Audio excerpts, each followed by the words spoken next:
¿Qué tal amigos? Bienvenidos al podcast de automatización industrial EIMOC, capítulo 26. En este podcast podrás encontrar todo lo relacionado con la automatización industrial y la instrumentación en un lenguaje que podrás entender. Mi nombre es Andrés Felipe Hurtado y lo voy a estar acompañando en este episodio EIMOC, donde la automatización industrial es fácil.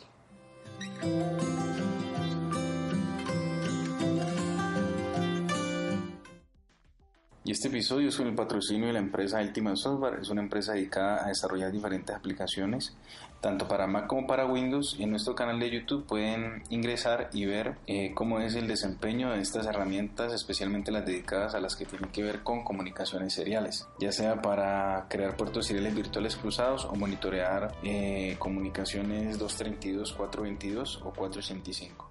Encuentra el enlace de afiliado en las notas de este podcast. Bueno amigos, y comenzamos este podcast haciendo una pequeña revisión de los comentarios y los saludos que nos han dejado en algunas de las plataformas, concretamente en iVoox.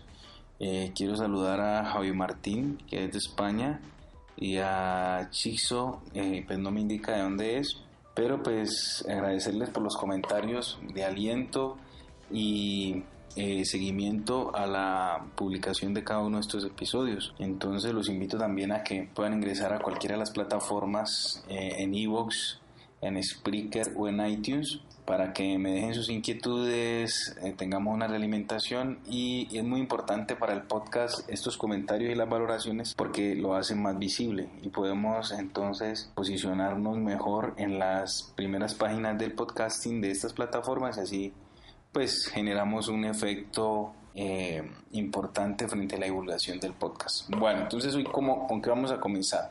Venimos trabajando el modelo OSI y hicimos una pausa, llegamos hasta al nivel de enlace, a la capa de enlace, mostramos diferentes estándares de comunicación serial y creamos como una brecha para poder ir hablando de estándares, recomendaciones, y la idea es esa, o sea, estos episodios se van a ir complementando porque quiero hablar de algunos protocolos que se utilizan, recuerden, con el enfoque de las comunicaciones industriales, con el enfoque de equipos que se puedan comunicar pero que se utilizan en la industria, que comunican PLCs, que comunican variadores de velocidad, que comunican pantallas o HMIs, que comuniquen SCADAs, que permitan comunicar cualquier tipo de equipo que se encuentre en la industria.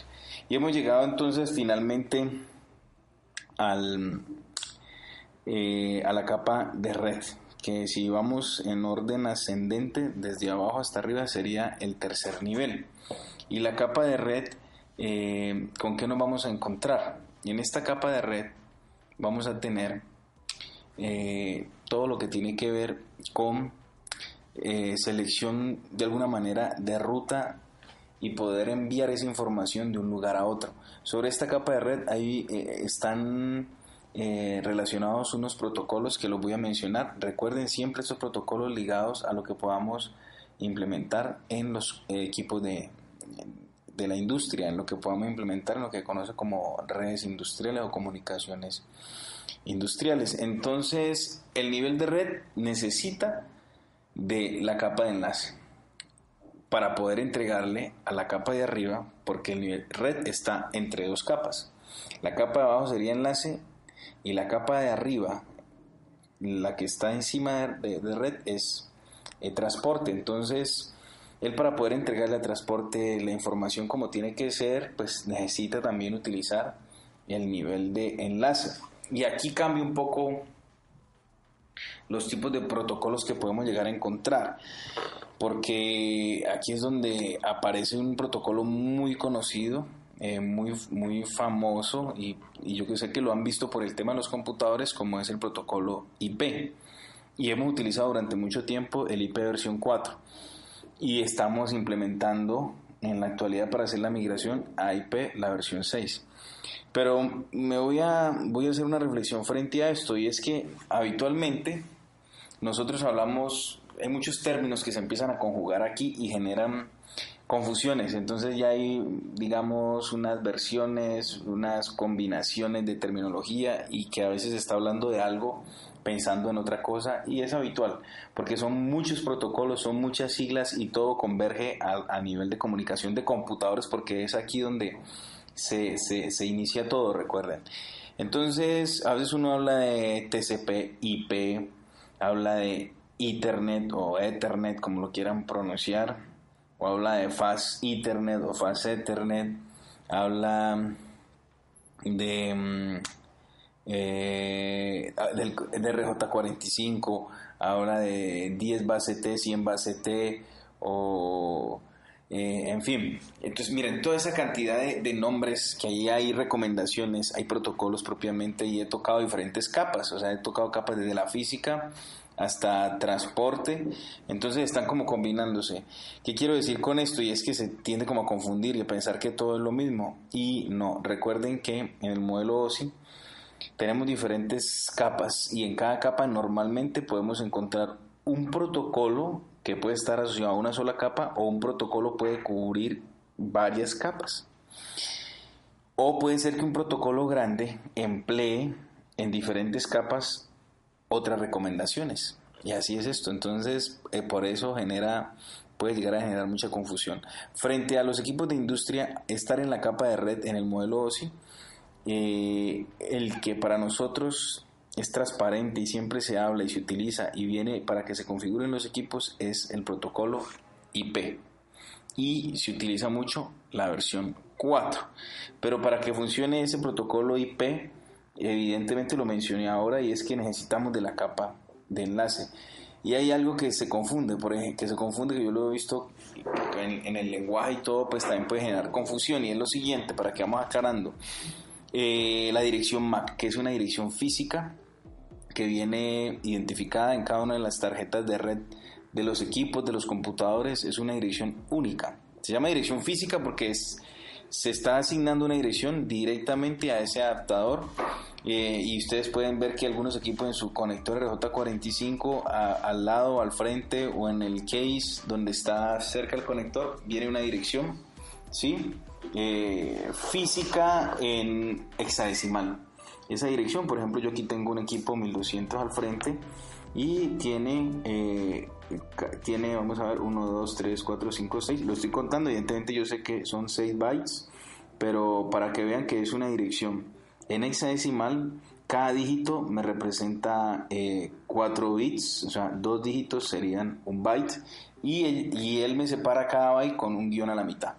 Entonces, esa dirección física a veces se cree y se piensa que es de protocolos superiores, o pensaría muchos que es de red o de transporte, y no. Esta dirección física está asociada a la capa de enlace del modelo OSI, y la capa de enlace tiene dos divisiones más pequeñas, y una de ellas se llama MAC, o Media Access Control, y por eso es que se llama dirección MAC, porque es la dirección que de la capa de enlace tiene el dispositivo, y es una dirección física. Entonces esa dirección física va subiendo, y entre capa de enlace arriba estaría la capa de red. La capa de red pues toma esa dirección física y se asociará en algún momento esa dirección física a una dirección IP, que esa dirección IP es propia del protocolo IP que está en la capa de red. Bueno, suena como raro, extraño, pero yo lo que quiero es que se hagan un panorama de la siguiente manera, y es que muchos conceptos surgen en determinadas capas solamente, ¿sí? Y lo que no quiero es que se empiecen a combinar o digamos, a asociar conceptos a muchas otras capas. No, cada concepto en su respectiva capa, y entender que esto es una integración, que los sistemas funcionan es porque se pueden comunicar y se pueden integrar. Entonces la dirección MAC, que para nosotros va a ser importante a partir de este momento, porque vamos a empezar a usar elementos propios de conexiones que emplea el protocolo IP, que estamos hablando de la capa de red, y yo necesito la dirección MAC que viene de la capa de enlace, y esa dirección MAC está en la capa de enlace, se llama MAC porque es una subcapa que se llama MAC, que es Media Access Control. Bueno, ahí ya quedó ese tema de la dirección MAC. Volviendo a la capa de red, donde tenemos el protocolo IP versión 4. Entonces este IP es simplemente las siglas de protocolo de Internet, ¿listo? Internet Protocol. Y lo que tenemos allí es toda una estructura para poder generar la comunicación entre diferentes dispositivos. Clave para el tema del protocolo IP es que aparecen el concepto de las direcciones IP. Y yo sé que muchos en sus computadores en algún momento han tenido que ir a chequear o asignar direcciones IP. Bueno, y otros no. Y otros nunca lo han tenido que llegar a hacer, ha sido transparente. Yo tal vez voy a incluir, no en el podcast, pero sí en mi canal de YouTube, que les dejo pues ahí la forma de llegar, una serie de videos fortaleciendo el tema de comunicaciones y gestión y verificación de conceptos, pero ya en video para el tema de computadores, y generar una competencia que a la hora de poder manejar cualquier protocolo que tenga que ver con la parte de las capas de red, transporte propios de equipos, pues lo puede hacer sin ningún inconveniente y que tenga unas competencias mínimas. Es decir, hablando por ejemplo de Ethernet, como le llaman algunos, Ethernet industrial, el mismo protocolo Profinet, el mismo protocolo Modbus TCP, el mismo TCP/IP, porque muchos de estos equipos trabajan sobre el TCP/IP puro. Entonces ese tipo de competencia la vamos a colocar en el canal de YouTube. Bueno, entonces el protocolo IP como tal, su direccionamiento y su enrutamiento está ligado propiamente a lo que es una dirección IP. Y una dirección IP, esa dirección sí es lógica. Y esa dirección lógica, ¿por qué es lógica? Porque puede cambiar. Esa dirección puede cambiar, no está fija, ¿sí? Y los elementos que gestionan la red pueden asignarlas o directamente el usuario. Entonces por eso se llama, es una dirección que se maneja de manera lógica, a diferencia de la dirección MAC, que es física y no puede cambiar nunca. ¿Listo? Con respecto a la dirección IP, estamos hablando de que nosotros cuando configuramos una dirección IP, entonces vamos a tener un conjunto de bytes asociados disponibles para poder colocar una dirección IP. Como estamos en la versión IP versión 4, entonces nosotros tenemos exactamente 32 bits. 32 bits divididos en 4 octetos. Esos 4 octetos yo los vengo agrupados, los puedo tener agrupados o segmentados, y hay diferentes tipos de direcciones IP. Mencionémoslas algunas, y no quiero como entrar tanto en detalle con esto, pero porque pues en un podcast tendríamos que pronto separarlo para no cargarlo tanto. Pero entonces las direcciones IP, que son finalmente estos 4 octetos, son los que me van a permitir identificar un dispositivo en la red. Y estos 4 octetos vienen como clasificados. Hay unos tipos de direcciones, y esos tipos de direcciones están asociados como a intervalos que pueden tener cada uno de los octetos. Pues si vamos a hablar a nivel de decimal, si tengo 8 bits, un octeto es 8 bits, entonces voy a tener posibilidades de valores de entre 0 y 255. Eso es lo que tengo. En el caso de las comunicaciones industriales, para hacer pruebas con los equipos, para hacer configuración de un equipo, para descargar un programa, para poder hacer pruebas en una red, o hacer enlaces pequeños entre mi computador, enlaces cortos entre mi computador y el PLC, o entre el PLC y una pantalla, esas direcciones son del tipo de clase C, es decir, direcciones que empiezan por 192. El primer octeto toma valores de 192. ¿Listo? Y entonces es habitual encontrar direcciones como 192, 168, 192, 168, 15, o sea, podría ser una dirección de un equipo, de un PLC, por ejemplo, y la de mi computador podría ser 192, 168, 1.3 para estar en el mismo segmento de red. Y ahí estoy dando un ejemplo cómo los equipos deben tener asignada la dirección IP. Si no tienen la dirección IP asignada, si no estoy en el mismo segmento, pues no va a poder generar ningún procedimiento sobre los equipos. Y viene otro tema y es garantizar la capa física. O sea, ya tendría mi protocolo IP, asigno mi direcciones IP en los equipos, listo. Si bajo, llego a la dirección MAC y es evidente que va a haber como una conexión, una relación entre la dirección IP y la dirección MAC para poder hacer una identificación única con el dispositivo. Y si bajo más de la capa de enlaces, llego a la capa física y ahí es donde aparece el famoso conector RJ45 macho, donde yo tengo 8 terminales de los cuales depende qué recomendación frente a la capa física puedo usar. Si estoy en 10 base T, 100 base T, si estoy en 1000 base T, que es la que me va a definir cuáles son los hilos que estoy utilizando. Recuerden que en capa física defino interfase mecánica, defino señalización, defino niveles de voltaje, defino todo ese tipo de cosas eléctricas para la transmisión de los datos o la información de un equipo a otro. Entonces ahí es donde ya defino que ese RJ45, de esos 8 señales, tal vez voy a utilizar 4, y esas 4, 2 son para transmisión, 2 son para recepción, en eléctricamente un tipo de conexión balanceada, ¿sí? O sea, diferencial 100% para poder ser más inmune al ruido. Entonces se están mezclando todos esos conceptos que hemos venido manejando desde que comenzamos la capa o del modelo OSI, desde que comenzamos el modelo OSI. Hablar de IP es una realidad si yo garantizo de ahí para abajo todo lo demás. Es decir, que colocar la dirección IP no es suficiente, de ahí para abajo tengo que tener todos los demás componentes, tengo que tener mi dirección MAC y tengo que tener mi cable, mi conector RJ45 macho, tengo que tener mi cable UTP y deben estar cruzadas las señales. ¿Listo? Entonces ahí ya hemos hecho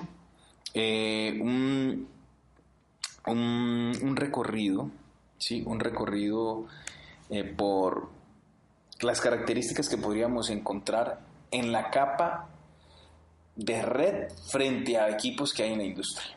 ¿Listo? Y hemos hecho y he mencionado protocolos para que vamos generando una conexión frente a la terminología y toda esta jerarquía que estamos estudiando. Entonces vamos a dejar hasta aquí este episodio. Los invito a que me dejen un comentario o que pues me dejen sus inquietudes en cualquiera de las plataformas en las que se emite este podcast, ya sea iVoox, Spreaker, iTunes, o podrían también hacerlo a través de mis redes sociales, especialmente el Twitter sería un medio o una red social propia tal vez para generar inquietudes, @EEYMUC, yo lo pronuncio EIMUC, pero tal vez en algunos países esa I no es la I latina, sino que es la Y, entonces EEYMUC. Para el Twitter, o sea, el arroba, con ese user me van a poder encontrar. O si lo prefieren, ir a un formulario de contacto de mi página que es www.eeymuc.com y allí pueden ingresar en la sección de blog, que es donde yo replico este podcast, y al final estará un formulario de contacto, me dejan sus inquietudes, sus preguntas, plantean qué próximos episodios podemos encontrar y ya saben que seguimos haciendo un recorrido por las capas del modelo OSI y ya nos acercamos cada vez más a llegar a la última, que es la capa de aplicación. Entonces, no siendo más, nos vemos en un próximo episodio.